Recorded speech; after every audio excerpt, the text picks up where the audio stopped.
3D platformers have been making a bit of a resurgence, haven't they? We saw this a bit back in 2017 with games like Mario Odyssey, A Hat in Time, Yooka-Laylee, and so on. But now more than ever, the indie scene especially, have been releasing 3D platformers like crazy. I mean hell, Astrobot just recently won Game of the Year. And not for nothing, they were the premier video game genre back in the 90s with tons of iconic classics, those of which being of varying quality.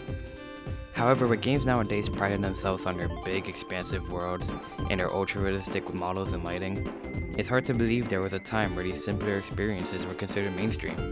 I mean, come on, who the hell remembers Rascal? That's why I get excited when games like these are released. They prove that you don't need super complex stories or 100+ hour-long campaigns if at the end of the day the core of the game is just simply fun. And the game I've been having the most fun with in recent memory has been a little game known as Penny's Big Breakaway.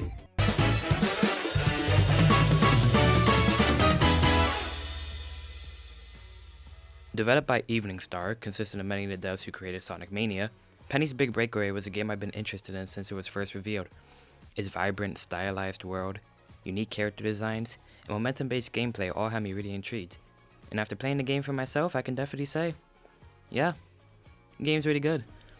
It hits you as soon as you begin with that upbeat intro that's in your face and gets you hyped to explore this weird, wacky, and wonderful world. Speaking of, this planet is called Macaroon, and excitement is high as the annual gala auditions are taking place in Vanilla Town, and one local street performer is looking to make her way to the big stage. This jester-looking girl is named Penny, aiming to wow the crowd with her yo-yo tricks.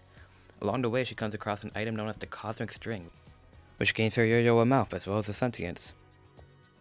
Oh, okay. And after cutting in line that jerk, she's finally able to show off her skills on the big stage. All is well until her now sentient yo-yo starts feeling a bit freaky and tears the Emperor Eddie's clothes off. And since disrobing of the Imperial personage is considered a crime, Penny is able as a felon and sentenced to 10,000 years in prison, Jesus Christ. To which Penny says, fuck that, and flees. And after that, the plot sort of takes a backseat. It's stupid, it's silly, but it does what it needs to set up the events of the game and is ultimately enjoyable. Hi, how are you? Most of the game follows Penny exploring the different locations of planet Macaroon while avoiding capture from Eddie's penguin army. These include Vanilla Town, Tideswell, Zapata, Moto Benny, Bublin, World's Edge, Pengoville, Industria, Lawberry, and finally the Editorium. Each location has their own aesthetics and gimmicks that set them apart from one another and makes them feel alive. Except for God at Night, that's basically just Vanilla Town at night, but whatever. Penny can run and jump as you expect, but what makes her a joy to control in this game is her yo-yo. With a press of a button, or a flick of the right stick, she can use her yo-yo to do all sorts of tricks, like a mid-air swing, a double jump, a dash.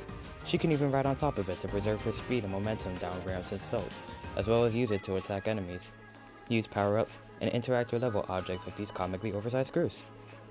All of these moves can be chained together as shown from the combo indicator on the right, and the more tricks you perform, the higher your score will get.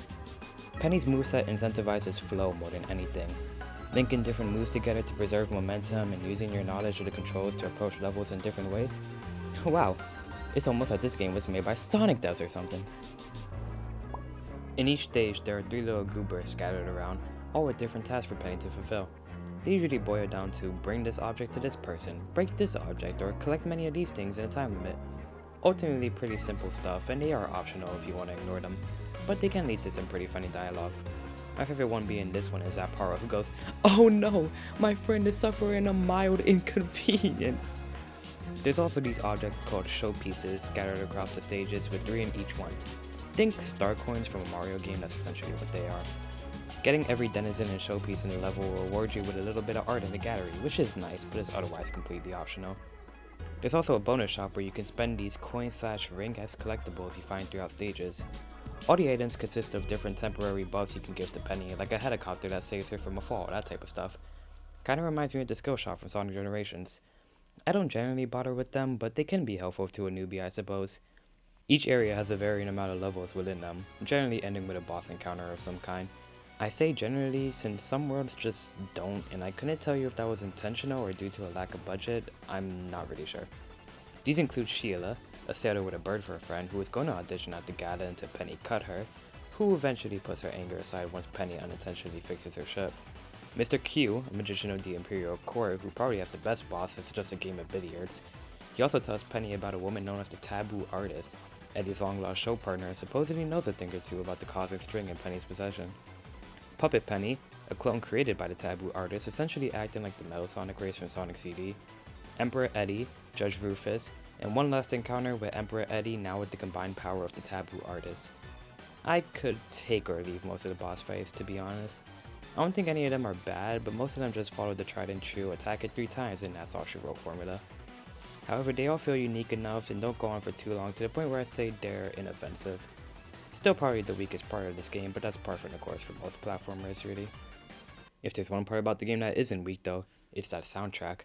Primarily composed by the combined efforts of Tilos, My Love, and Sean Bielo. Hell, even Christian Whitehead got involved in some tracks. I didn't even know he was a composer. I'm sorry, I was unfamiliar with your game. Each track matches and enhances their respective locations perfectly on top of just being really catchy and memorable. There are a slew of high action beats throughout.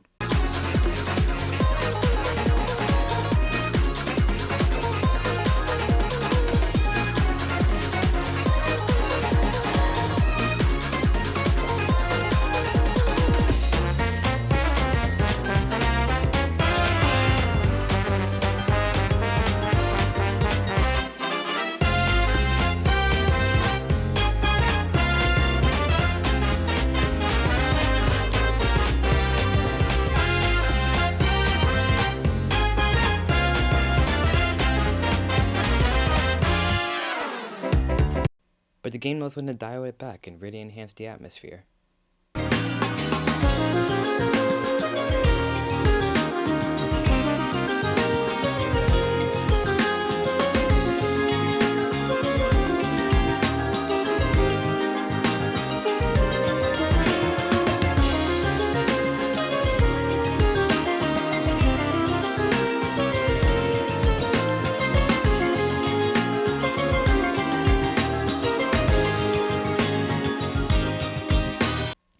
And on top of that, the boss themes are great too.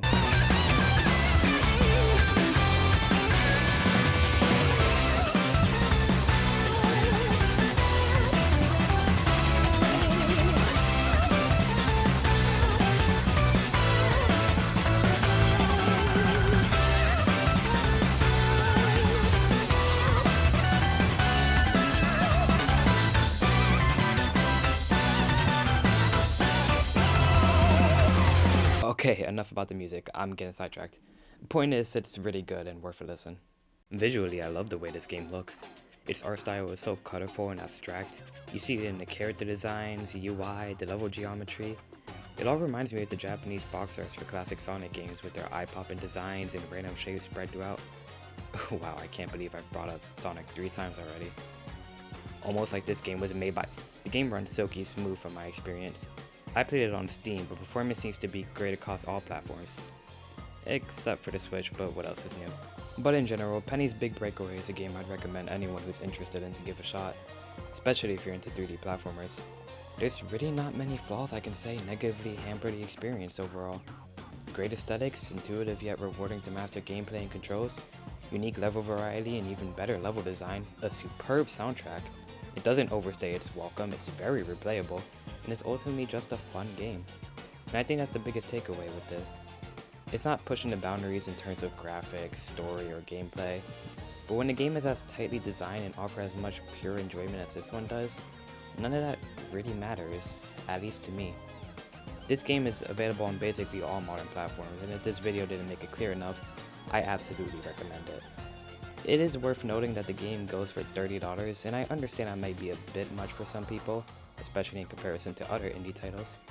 There is a free demo available, so definitely try that out first and decide if the game's worth it from there. And if you do try it, I hope you get the same enjoyment from it as I have.